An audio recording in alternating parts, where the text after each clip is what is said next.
کہتے ہیں کہ غالب کا ہے انداز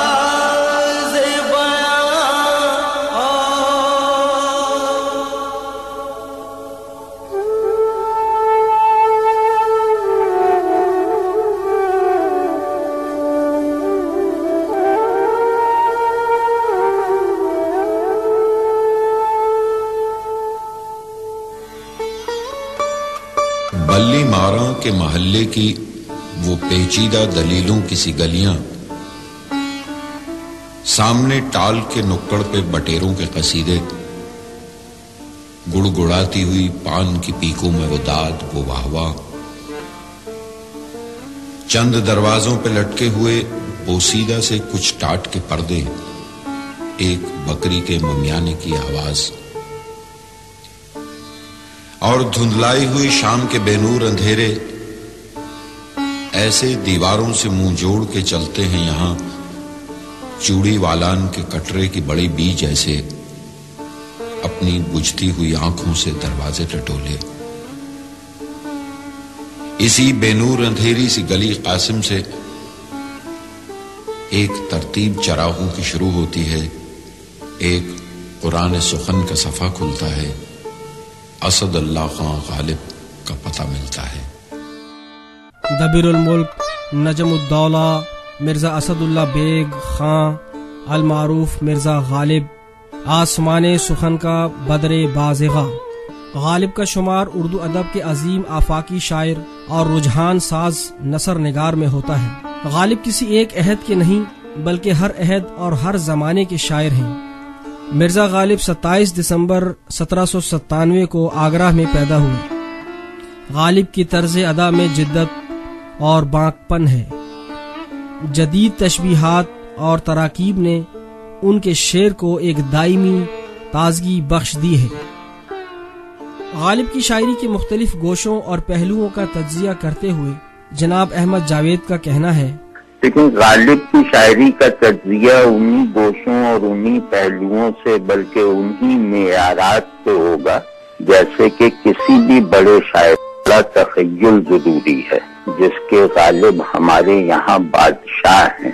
بڑی شاعری کے لیے زبان پر وہ قدرت لازمی ہے جس کی بنیاد پر شاعر لفظوں میں نئے نئے رشتے اور نئی نئی نسبتیں پیدا کر کے ان سے نئے نئے اظہار جنم دلواتا ہے۔ تو اس میں بھی غالب بے مثل ہیں۔ اور تیسرے یہ کہ اس کی شاعری میں تفکر یعنی فکر کا مادہ بھی ہونا چاہیے، مطلب جو کسی فلسفیانہ ذہن کو بھی مطمئن کر سکے۔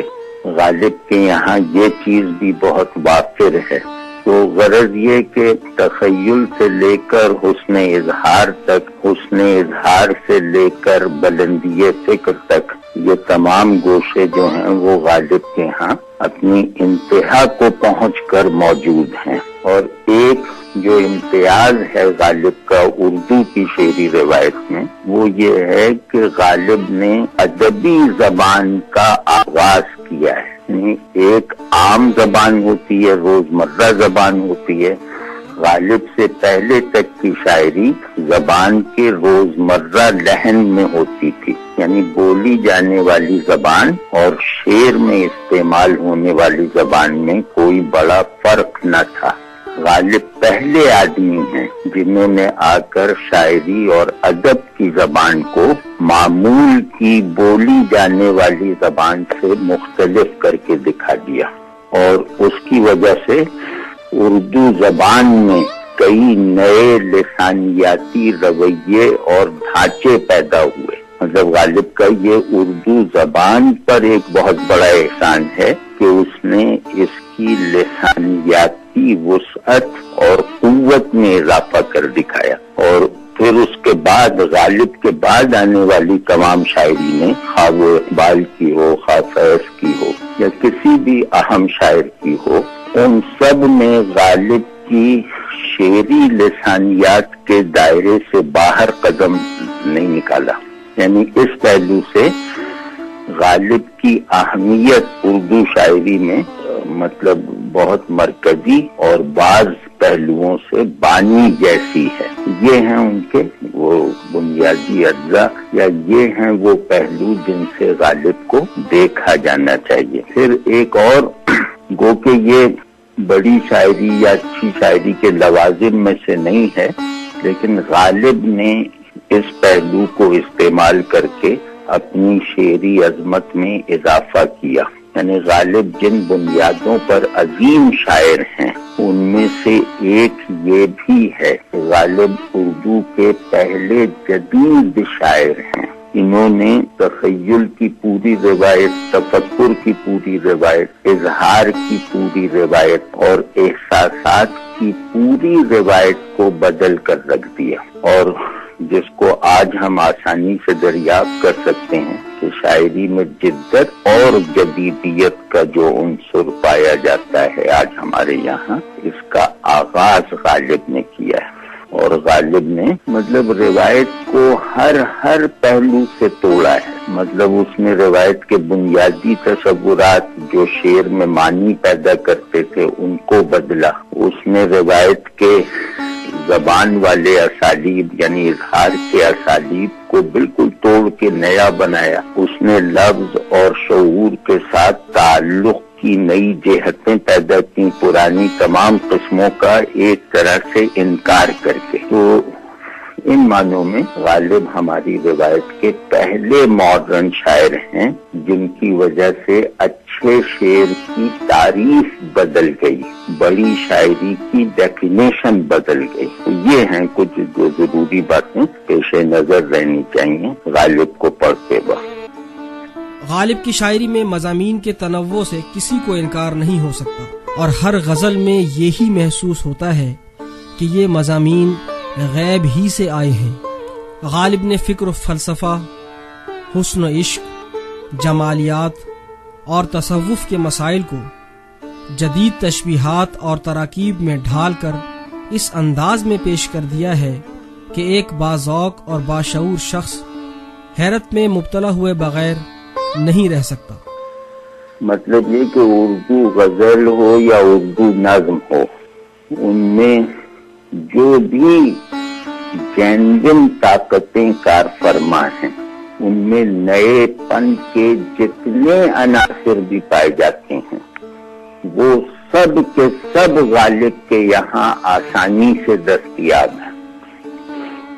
یہ بہت بڑی بات ہوتی کہ ایک آدمی جیسے اپنے بعد کی شاعری کی تقدیر لکھ کے چلا گیا، تو غالب کے بارے میں یہ جملہ بالکل درست ہے کہ وہ اپنے بعد والے شاعروں کے لیے عقل حدود مقرر کر کے چلے گئے، لفظ میں بھی، خیال میں بھی، معنی میں بھی۔ اور اگر غالب نہ ہوتے، مثال طور پہ اقبال نہ ہوتے، نیم راشد نہ ہوتے، اور مطلب جن جن کو آپ جدید شاعر کہہ سکتے ہیں، ان سب کے پیدا ہونے کا جواز دیوان غالب فراہم کرتا ہے۔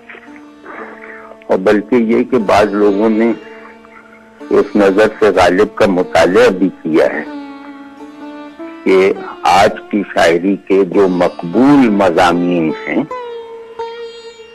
ان میں سے اکثر جو ہیں وہ غالب باندھ چکے ہیں۔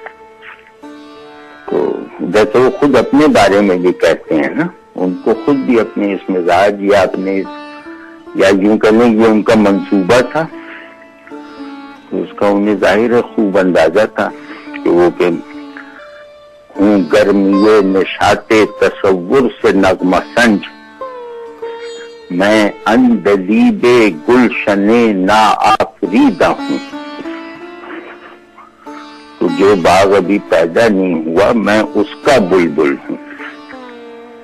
تو اسی طرح اور بھی کہ ہر قدم دور یہ منزل ہے نمایاں مجھ سے، میری رفتار سے بھاگے ہے بیاباں مجھ سے۔